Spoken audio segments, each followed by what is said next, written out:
During these last 18 or so months, I think I've rediscovered the need for rest. And it's something that, of course, all Christians say that it's part of our nature, of our pattern, that we are made not only to work but to rest. But I've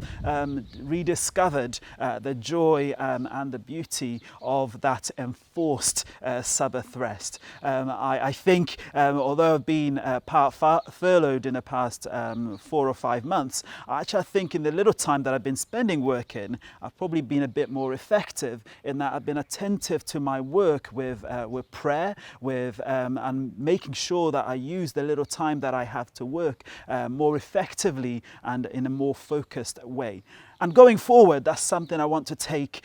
into my working life, and something that I want to encourage Christians to consider deeply, that our God has made us in such a way that we would reflect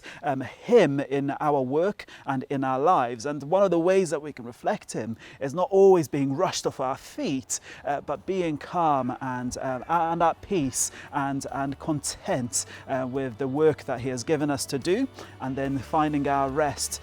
in Him, and using that as an enjoyment, as a foretaste of our heavenly reward in Jesus Christ.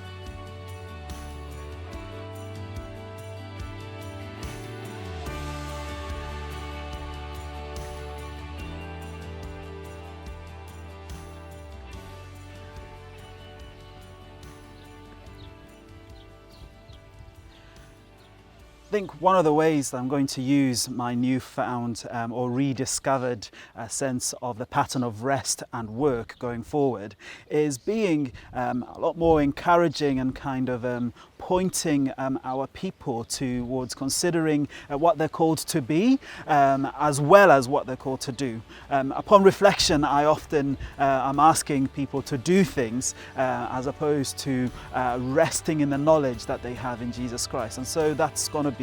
the biggest takeaway point for me.